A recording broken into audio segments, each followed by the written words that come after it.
In this video, we are going to talk about food combinations. This is especially important for people suffering from Crohn's and colitis because if you do not combine the right kinds of food, it will lead to indigestion, gas, bloating, and ulcers. Okay, one of the primary mistakes that a lot of people do in terms of combining food is combining starches like grains or starchy vegetables like potatoes and yams and squash and sweet potatoes. They combine that with proteins like nuts and seeds, uh, meat, okay, and dairy. This is the wrong kind of combination. Let's take a couple of examples. If you eat a hamburger, it comes with patties as well as buns on the top. The buns are easy to digest starches made from grains, and the patty is heavy in protein made from meat. When these two combinations go together, the high starch and the high protein go together, this causes indigestion in the body. Now let's look at why is that. The starches require a different kind of an enzyme called amylase or talin to digest. And half the digestion just happens in your mouth because the amylase gets generated even in your salivary glands. But in case of protein, it requires something called pepsin, which is another kind of digestive enzyme. Generally, starches digest much faster, whereas proteins take a very long time to digest because your body has to put in a lot more effort and energy into digesting the proteins. So they do not go well together. So if you were to combine the starches with high proteins, that is when indigestion, gas, or bloating will happen. Let's take another example. A lot of people eat meat with mashed potatoes, like steak with mashed potatoes. Now that combination is a not a good combination for your gut. Okay, whereas other combinations, other kinds of protein like plant-based protein like lentils, beans, all of these are good combinations with grains because they make it a complete protein.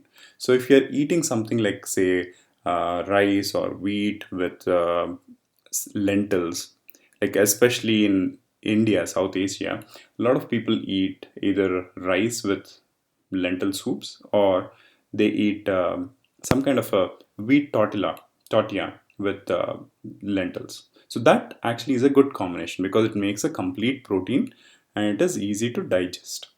So whatever you are seeing as an overlap here can be used as a combination. Like for instance, some of the starchy vegetables and grains can be combined with legumes, and legumes can also be combined with proteins. At the same time, legumes can also be combined with vegetables.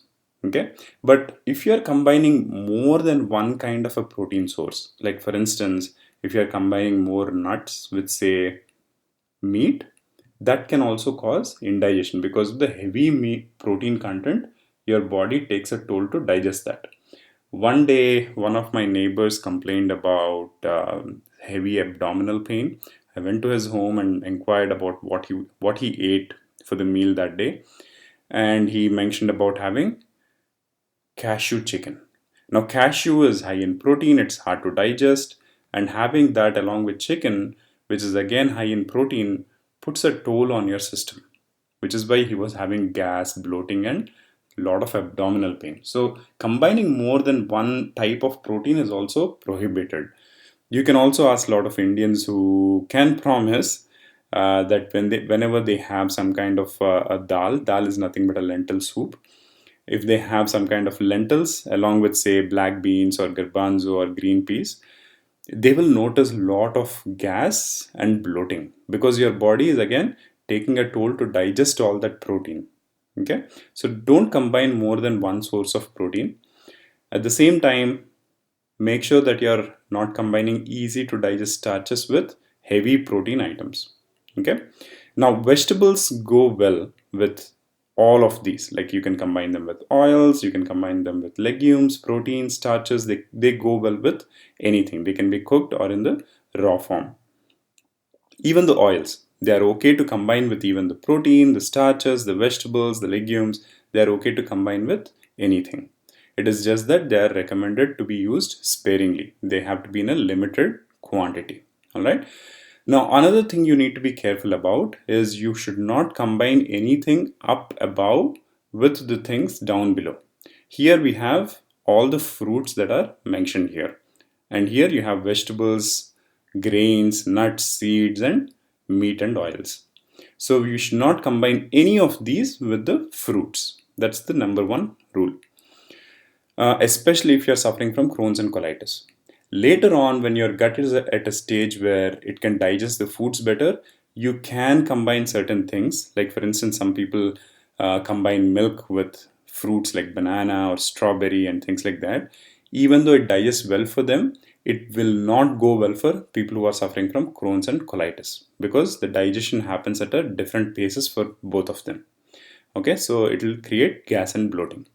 For any of us having IBD, we should not combine fruits with any of these above. Now, melons especially needs a special consideration here because you have to eat them alone or leave them alone. This is the number one mantra you have to remember for melons. Now, people ask me, okay, if I were not to combine the melons with anything else, how about combining the melons themselves? Like, can I have cantaloupe with honeydew? Or maybe can I have honeydew with watermelon and things like that? So the answer to that question is again a no, because you are supposed to take only one melon at a time. This is true for melons. Keep that as a rule. Remember this, melons should be eaten alone or leave them alone. Next comes the sweet fruits. You can combine all these sweet fruits. Like for instance, you can combine banana with persimmon or banana with prunes and plantains and things like that. It is okay to combine them together and eat them. But you are not supposed to combine them with any kinds of other fruits. Okay. Some people combine vegetables and fruits. That is okay for them who have a good digestion. But for people like suffering from IBD, do not combine them. Okay.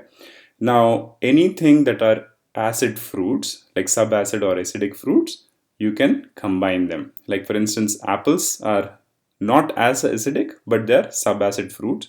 You can combine them with limes or lemons or oranges, which are acidic fruits. Okay, so any subacid and acidic fruits, you can combine them. Sweet fruits, within them you can combine. Melons, you have to eat them alone or leave them alone.